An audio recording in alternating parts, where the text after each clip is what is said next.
Saudações, que o Senhor possa lhes abençoar.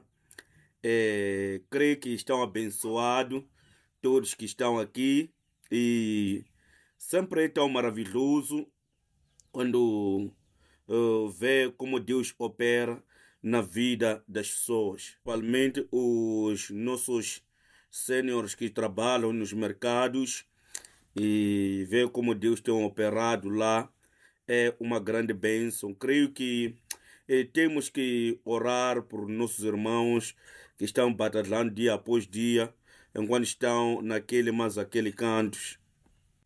Vocês que estão ali fora são verdadeiramente vocês que estão lutando contra o reino das trevas, que estão enfrentando dificuldades e confrontam diretamente com o mundo, e são vocês que são os verdadeiros guerreiros.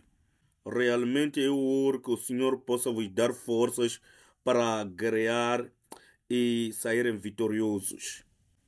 E é acerca disso que queremos tratar hoje, os homens que ganharam vitória dessas maneiras. Hoje dedicaremos o tempo pensando acerca de Noé e Abraão.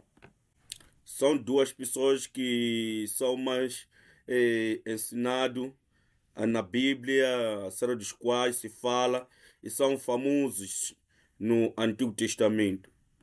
Iremos falar acerca deles através de genealogias e outras partes da Bíblia. Antes de ir a Noé, falamos da genealogia a partir de Adão até Noé. Deixa-me fazer uma oração. Pai, te agradecemos e viemos diante de ti em nome de Jesus e pedimos que através do teu Espírito Santo possa nos ajudar a compartilhar e entender a sua palavra. Que não venha dos pensamentos humanos ou das pesquisas humanas, mas que seja a sua palavra, que é revelada através do seu Espírito Santo. Ajuda-nos através dela a nos fortalecer, a ganhar forças e desta forma para que possamos alcançar vitória. Muito obrigado pela sua graça, em nome de Jesus oramos, amém. A genealogia de Adão e Noé, muitas das vezes a ênfase na genealogia é da primeira pessoa até a última pessoa. Nesta genealogia, no capítulo 5 de Gênesis, é como uma quebra-cabeça. Compartilhei de Isaías ontem, que Deus proclama o fim no início. O nome Noé significa descanso ou conforto. Adão significa o primeiro homem ou simplesmente homem. Esta é a prefiguração ou o tipo da obra de redenção, que se consuma com o juízo final e a salvação. Porque em Mateus 24, versículo 37, porque Jesus diz que a vinda do Filho do Homem refere-se à segunda vinda de Jesus e será como nos dias de Noé. É por isso que Noé é o tipo da segunda vinda de Jesus, o dia de juízo final. Voltaremos para isso. Estou vendo que estão preocupados porque tem brochuras que tem espaços em branco. Dizia que estas três importantes pessoas referem a Adão, temos o Enoque aqui no meio e o Noé. Noé não se encontrou com o Adão nem com o Enoque. Assim, a fé de Noé é o fluxo da mensagem pregada pelo Adão e o Enoque. Lembra-se da mensagem que Adão estava pregando e estava focalizada no arrependimento e a restauração. E esta mensagem é reiterada pelo Lameque, a nona geração, quando ele deu o seu filho o nome de Noé. E a mensagem era de que Deus vai enviar um filho que vai tirar a maldição de trabalhar duro na terra. Dessa forma, a terra amaldiçoada seria abençoada novamente, significando que Deus nos dará de volta o descanso. Qual era a mensagem de Enoque? A mensagem de Adão era de que arrependa-se. A mensagem de Enoque era de que ele está vindo. Tenham esperança, porque ele está vindo. Fiquem preparados. Então, eles tinham mensagens idênticas. Adão trazia a mensagem do arrependimento e restauração. O Enoque trazia a mensagem de preparação para o receber, porque ele estava vindo. O juízo final estava chegando. Assim, quando Jesus veio, João o apresentou. E quando Jesus entrou, disse que a lei e os profetas foram cumpridas. O que essa lei trazia? Moisés e a lei pregaram a mensagem de arrependimento por todo o Antigo Testamento. A lei não queria dizer que as pessoas deveriam mantê-la 100% para tornarem-se justos diante de Deus. Não era possível que as pessoas cumprissem 100% a lei. E Paulo trata acerca disso nas suas cartas. O propósito da lei sempre foi de ajudar-nos a descobrir que nós somos pecadores, para que buscássemos a salvação e buscássemos a quem poderia salvar-nos ou perdoar os nossos pecados. E os profetas entram e dizem: sim, vocês são pecadores, mas não se preocupem, porque o Messias está vindo. Volte-se ao Senhor e obedeçam a Ele. E por assim dizer, Jesus veio para cumprir a lei e os profetas. Assim, Adão pregou a mensagem de arrependimento e Enoque pregou a mensagem de esperança, sua vinda. E Noé, no seu tempo, houve o juízo. Tudo isso é prefiguração de toda a história da redenção que consuma-se com o juízo final. Então agora vamos olhar para a vida de Noé, a vida no tempo de Noé. Em Gênesis capítulo 6, versículo 8 a 9. Noé, porém, achou graça aos olhos do Senhor. Estas são as gerações de Noé. Noé era varão justo e reto em suas gerações. Noé andava com Deus. Às vezes nós pensamos, devo dizer que um pastor me falou que sempre que lemos a Bíblia, devemos colocar no ativo as nossas mentes, começar a pensar também. Ela estava dizendo que a Bíblia não é um comprimido para dormir. Então não lê a Bíblia passivamente, mas ativamente. Quer dizer, coloque perguntas. Deveríamos colocar questões. Noé achou graça diante de Deus quando todo mundo era pervertido, quando Deus julgou todo mundo. A questão é, como é que Noé teve esta grande fé? Porque Noé não estava num bom ambiente onde havia todos esses crentes. Então, como é que Noé teve esta grande fé? E agora sabemos através desta genealogia. Ele teve os seus avós e teve o seu pai que lhe transmitiu esta mensagem. Noé era varão justo e reto, suas gerações. Noé andava com Deus, assim como Enoque andou com Deus. Segunda carta de Pedro, capítulo 2, versículo 5, diz que e não perdoou ao mundo antigo, mas guardou a Noé, pregoeiro da justiça, com mais 7 pessoas, ao trazer o dilúvio sobre o mundo dos ímpios. Veja aqui que vemos uma mensagem paralela. É uma mensagem que se assemelha à mensagem de Enoque que lemos na carta de Judas. Enoque estava pregando, dizendo que viu o Senhor vindo para julgar os ímpios. Noé foi quem pregava a justiça no mundo dos ímpios. Noé foi a 10ª geração descendente de Adão.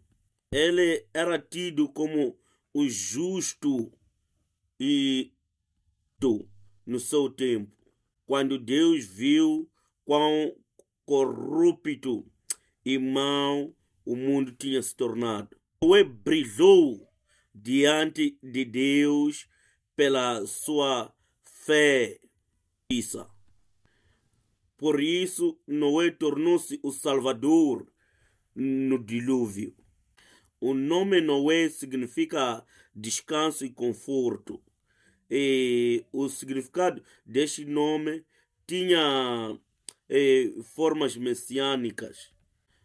Alguns pensam que Lameque pensou que o seu filho fosse o Messias. Se isso aconteceu ou não tenho certeza, mas creio que Deus deu esse nome através de uma revelação a Lameque, para que ele prefigurasse a Jesus Cristo, principalmente a segunda vinda de Jesus Cristo. Deixa-me explicar um pouco o significado do seu nome no hebraico. Res ou Noah é o significado do seu nome hebraico, significando descanso. Para que tenhamos uma boa compreensão de Noah, precisamos entender Shabat.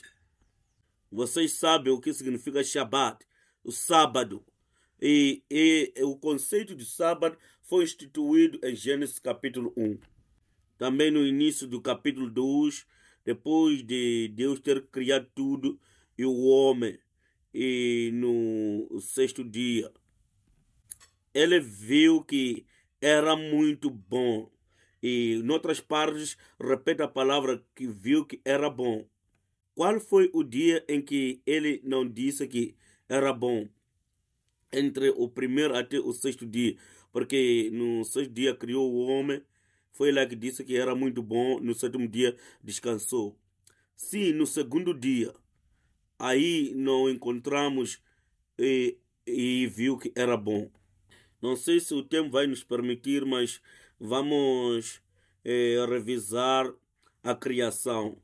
No primeiro dia, ele criou a luz e dividiu. Isto era muito relevante no tempo de Noé e de Abraão.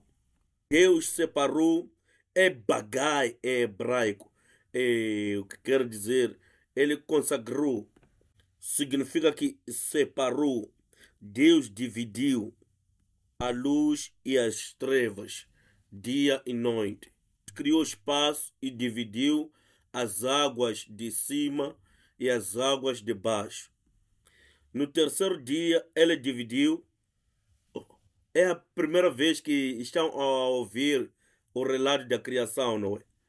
Estamos no Gênesis capítulo 1, não é? Pensei que o Gênesis capítulo 1 era o capítulo mais lido em todo o mundo.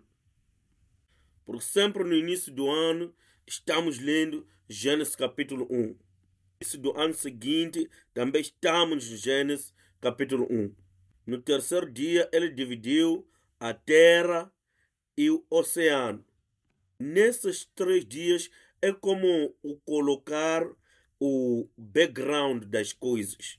E a partir do 4º dia para cima é a segunda parte. Parece que aqui ele já está colocando o conteúdo. E cria, no 4º dia, ele cria o sol, a lua e as estrelas. Dia, ele cria aves e peixes. Dia, ele cria o homem e bestas, quer dizer, animais. É como um padrão que é colocado aqui e vemos também na carta de João, quando fala do ministério de Jesus, coloca a Jesus na criação. E ele diz que Jesus é a luz, Jesus é a água, Jesus é o sol, e continua. Isto também nos mostra aquilo que é o padrão de toda a história da redenção. Ele cria no início a luz. Então podemos pensar no Adão, a primeira pessoa que recebe a luz. No dia primeiro, podemos colocar que isso prefigurava o Adão. Então a separação das águas de cima, águas de baixo, prefiguravam Noé. No tempo de Noé, houve águas que vinham de baixo ou águas que vinham de cima. A separação das águas. Quando é que isso aconteceu? Isso prefigurava o tempo de Noé, onde se abriu o mar e as águas se separaram. A Bíblia diz que o Senhor é o sol e o escudo. Jesus é o verdadeiro sol. A luz já estava lá. A palavra de Deus é a verdadeira luz. É isso que nos diz o João. Mas as pessoas diziam, nós queremos ver um Deus visível. Então Deus encarnou-se e veio como um ser humano, trazendo a luz, vestido da luz. É o Senhor Jesus Cristo. Homens como João Batista receberam essa palavra, refletiram-a. Quer dizer, eles pregaram a palavra de Deus. Em João capítulo 1, diz que João Batista não era a verdadeira luz, mas era o homem que recebeu a luz e refletiu-a como a lua e as estrelas. A forma astronômica em que Deus, ou seja, a Bíblia descreve, encontra-se no mundo antigo. Mesmo que no nosso mundo hoje já sabemos que existem as estrelas, são grandes do que o Sol. Para eles, de uma forma da perspectiva da Terra para cima, vê-se que o Sol é mais grande que as estrelas. E essas estrelas prefiguram os discípulos ou os profetas que brilham de longe. Aves e peixes. As aves, a pomba, representa o Espírito Santo. Mas os peixes, Jesus falou disso numa parábola. E naquela parábola onde alguém lança a rede e tira os peixes, significa os crentes, aqueles que foram capturados pelo Evangelho. Quer dizer, eles foram ganhos pela pregação da palavra. Os crentes, aqueles que vão à igreja. Então, isto prefigura o tempo da igreja. O homem e bestas prefiguram o tempo em que a besta vai se revelar no tempo apocalíptico. Depois disso vem o sétimo dia, que é o sábado, o eterno sábado que estamos esperando. Não quero tentar ser dispensacionista, mas este é o padrão. Sábado. O conceito do sábado não quer dizer que Deus já estava cansado pelo trabalho que ele tenha feito durante os 6 dias e que ele precisava descansar. Não é porque ele já não tinha nada para fazer para que precisasse de descansar. Deus poderia ter criado todas as coisas de uma vez. Mas por que ele levou os 6 dias e criou as coisas nesta ordem? Ele queria nos mostrar em prefiguração aquilo que é a ordem da redenção. O conceito do sábado, de acordo com o entendimento hebraico, é o dia em que finalmente o rei senta-se no seu trono. O conceito é de que há batalhas pelo trono, há lutas e guerras que se fazem por causa de quem vai sentar neste trono. O conceito ou o objetivo aqui é fazer entender que Deus, nesta guerra, vence todos os inimigos, vence todos os adversários e todos os concorrentes. E finalmente, Deus se senta no seu trono. E desta maneira, finalmente senta-se no trono onde já não há mais inimigo para o desafiar. Então, o povo que está debaixo desse rei, os súditos do rei, podem descansar sabendo que temos um rei e este rei nos protegerá.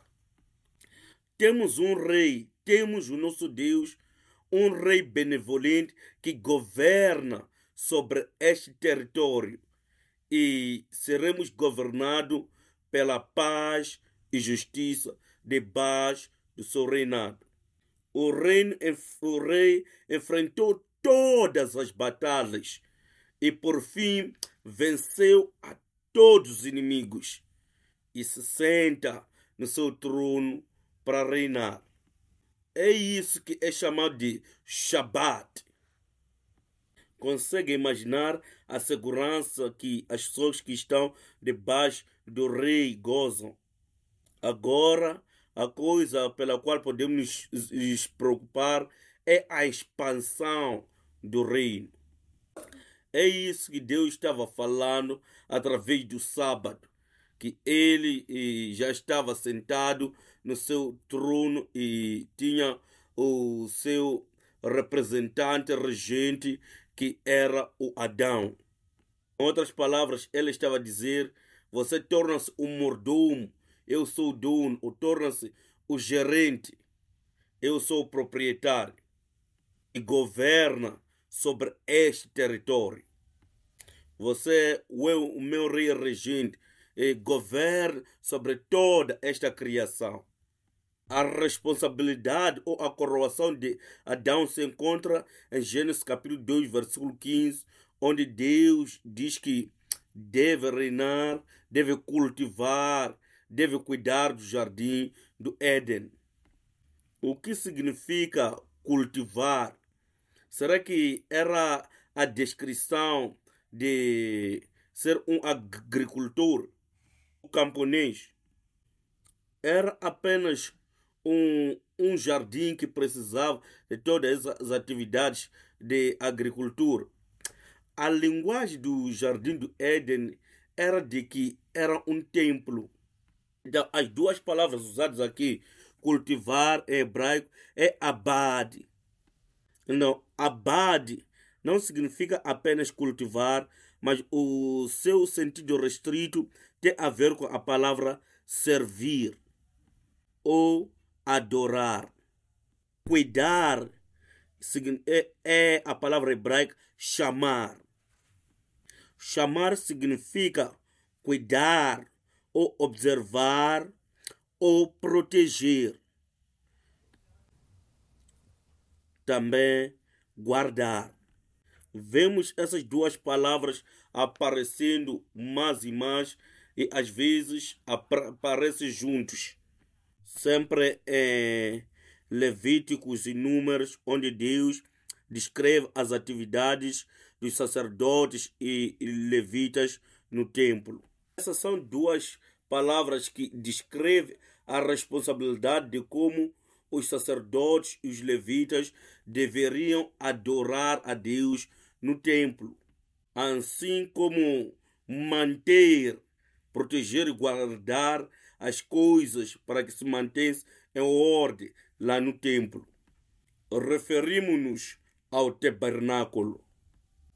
Então, a função adâmica era a função sacerdotal e real. A responsabilidade dele era expandir o território do reinado de Deus. Nos dias de hoje seria o evangelismo. Quando nós evangelizamos, expandimos o reino de Deus. Quando fazemos com que as pessoas saibam mais das obras de Deus e o qual eles precisam voltar-se a Deus. Permitindo com que eles experimentem mais a bondade de Deus. Nós estamos tomando o território, expandindo o reino. Este é o conceito de Shabat. Shabat é um processo e o fim de Shabat é Noá. De acordo com o entendimento hebraico, Shabat é um processo, é o ato de gozar do reinado de Deus. O último resultado deste Shabat é Noá, o que significa que é o descanso. É o descanso que temos pelo reinado de Deus. Vamos nos voltar para Deuteronômio, capítulo 12, versículo 10. Quando atravessarem o Jordão, esse é Deus falando para os israelitas, antes de entrar na terra de Canaã. Mas passareis o Jordão e habitareis na terra que vos fará herdar o Senhor vosso Deus, e vos dará repouso de todos os vossos inimigos em redor, e morareis seguro. Então aqui lhes dá o descanso. Diz que como andaram 40 dias no deserto, irei vos dar férias. Então, é o descanso. Não, ele está dizendo, vocês terão descanso, não descanso de trabalhar. Vocês vão trabalhar, mas vão estar debaixo do meu reinado. Irão experimentar a vida com a segurança. A gastar mais tempo acerca de Noá. Será que ainda tenho mais tempo? Então, Noé viveu nos tempos do mundo pior em corrupção. A maldade e pecaminosidade do mundo estava superfluindo e a terra estava cheia de todo tipo de pecado, deixando nenhum lugar sem que seja contaminado pelo pecado. Em Gênesis capítulo 5, Gênesis capítulo 6, versículo 5, a expressão a maldade dos homens era grande na terra. Implica que o pecado já estava no coração de cada humano, de maneira que a maldade já dava na vida das pessoas. Estudamos acerca das pessoas que estavam a invocar o nome do Senhor em Gênesis capítulo 5. Essa maldade transbordava da família de Caim até alcançar essas famílias também. Tipicamente falando, a pecaminosidade estava transbordando do mundo e penetrando a igreja. De maneira que as pessoas já não tinham a capacidade de discernir o que é pecado e o que não era o pecado. Gênesis capítulo 6, versículo 11, declara claramente que a terra estava corrupta diante dos olhos de Deus e a terra estava cheia de violência. Por isso que Deus declarou que o fim de toda a carne chegou diante de mim. Deus já tinha suportado tudo. Ele já tinha decidido enviar o juízo. Foi neste tempo que Noé achou graça nos olhos de Deus. E esta palavra achou é matzah em hebraico. Significa descobrir ou encontrar depois de uma busca diligente. Significa empenhar-se em procurar alguma coisa. Essa palavra é bem descrita pelo Deuteronômio capítulo 4, versículo 29. Então dali buscarás ao Senhor teu Deus e o acharás, quando o buscares de todo o teu coração e de toda a tua alma. Enquanto Noé estava buscando diligentemente a Deus, Deus encontrou a Noé e lhe falou para construir uma arca. Como Noé achou graça nos olhos de Deus, Noé foi tido por justo e foi mandado a construir a arca. Noé construiu a arca de acordo exatamente com as medidas que Deus lhe deu, assim como a planta.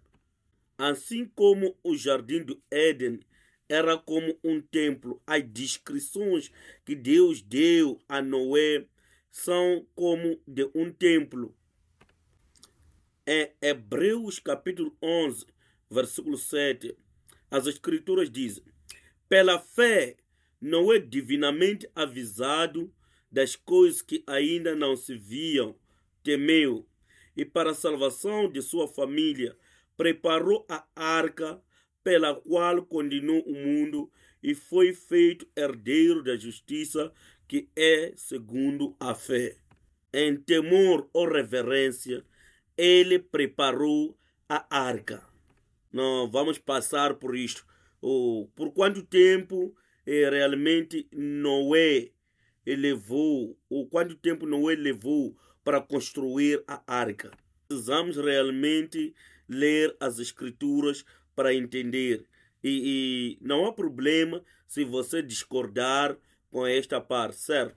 Eu vou compartilhar com vocês o que eu penso e o autor dos manuais, Reverend Pack, da história da redação, tem escrito aqui. Mesmo os estudiosos da Bíblia discordam nisto. Não é se você concorda com isso ou discorda com aquilo, você é herético ou não. Não. São apenas diferenças.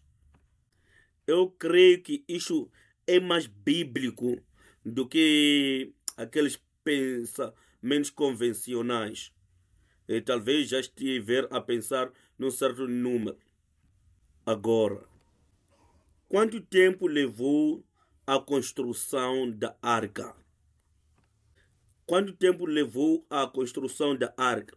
Vamos pensar no momento em que o dilúvio veio.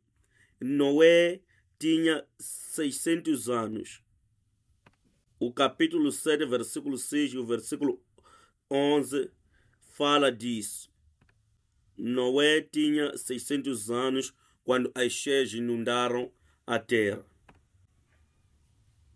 Gênesis 6, versículo 3 diz que: então disse o Senhor: não contenderá o meu espírito para sempre com o homem, porque ele também é carne, porém os seus dias serão 120 anos.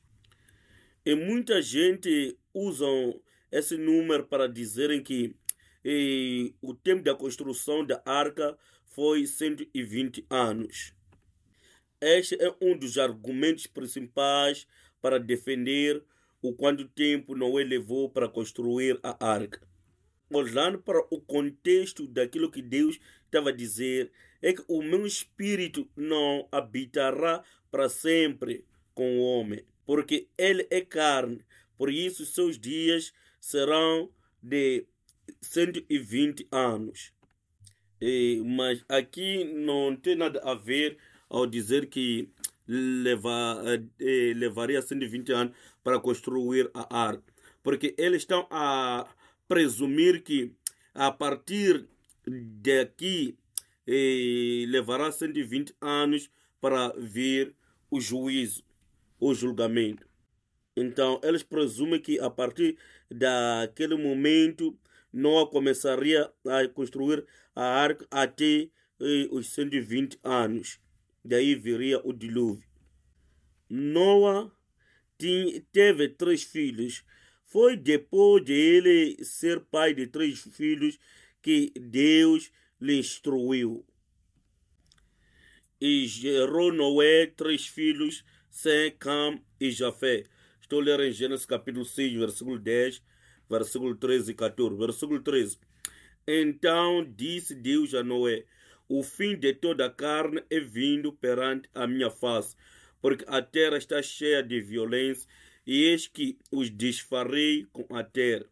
Faze para ti uma arca da madeira de cofer, farás compartimento na arca e a betumarás por dentro e por fora com betume. Foi depois de Noé ter os 3 filhos que Deus lhe instruiu a construir a arca. A razão pela qual estou mostrando essa parte hebraica aqui é por causa dessa parte aqui que é chamado de Waw ou Vav. Então, esse Waw consistente ou repetitivo tem a ver com a repetição de um evento que tem a ver com o tempo. Era dizer que aconteceu isto, depois aconteceu aquilo, depois aconteceu isto, depois aconteceu mais isto. Iremos ler aqui em Gênesis capítulo 6, versículo 10 a 11. Diz que Noé gerou 3 filhos, Sem, Cam e Jafé. Ora, este ora aqui é o Vav, ou Uau, em hebraico. A terra estava corrompida aos olhos de Deus, e a terra estava cheia de violência. Versículo 12 está passando, deveria ser, e daí, ao ver como a terra se corrompera, pois toda a humanidade havia corrompido a sua conduta. Seria, e daí Deus disse a Noé. 14. E daí você faça uma arca de madeira de cofer. Então, em Gênesis capítulo 5, versículo 32, Noé tinha 500 anos quando tornou-se o pai de Shem, Ham e Jafet. Quer dizer, ele não tinha exatamente 500 anos quando teve esses 3 filhos. Significa que teve os 3 filhos depois que ele teve os 500 anos. Não, depois que Noé teve os 500 anos, foi daí que ele teve os 3 filhos. Então, as cheias vieram ou inundaram a terra quando ele tinha 600 anos. Então, usando a genealogia de Shem, Shem tinha 100 anos quando tornou-se tornou-se pai seus filhos. Então, tornou-se 100 anos, ou completou 100 anos, 2 anos depois do dilúvio. Então, Sem teve 600 anos, 2 anos depois do dilúvio. Significa que quando Noé tinha 602 anos, Shem completava 100 anos. Então, a questão seria, quantos anos Noé tinha quando teve o seu primeiro filho, Sem? Porque as escrituras mostram que ele tinha 602 anos quando Sem tinha 100 anos. Então, é só subtrairmos 100 anos dos 602, encontramos 502 anos. Então, Sem nasceu quando Noé tinha 502 anos. Então, agora estamos fazendo uma obra de estimativa. Estamos a tentar encontrar o tempo em que Noé começou a construir a arca. Porque as escrituras mostram que Noé, Deus disse a ele que é para que ele e os 3 filhos deles e as 3 esposas dos filhos entrassem na arca. Em outras palavras, estamos a dizer que os 3 filhos de Noé já estavam casados quando Deus instruiu a Noé a construir a arca. porque está mencionando as 3 noras de Noé. Então, aqui precisaríamos calcular o tempo mínimo que os filhos poderiam se casar. Que vê como relata Gênesis capítulo 6, versículo 18. Diz que, porque eu estabelecerei uma aliança contigo e tu vai entrar na arca. Tu, os teus filhos, a esposa dos teus filhos, e a tua esposa, e a esposa dos teus 3 filhos contigo. Então, vamos pensar que Shem casa-se com 15 anos. Seria 517 anos e o último casaria-se com 500 no ano 519 anos, se presumirmos que se casam com 15 anos cada um deles. Então, vamos pensar que eles se casam imediatamente. Deus fala com Noé, instruindo-o para juntos entrarem na arca. E usarmos essa estimativa para os cálculos, podemos ver que eles tenham entrado na arca no máximo 81 anos hoje. Então, o Reverend Park estima algo de 70 e tal anos para a construção da arca. Então, vamos tomar o nosso intervalo e daremos continuidade na próxima hora, que possam permanecer na graça e na bênção e as vossas forças sejam restauradas. Estou abençoado em ter esse privilégio de estar a ministrar diante de vocês. Estou certo que esta matéria está transformando a vida de vocês.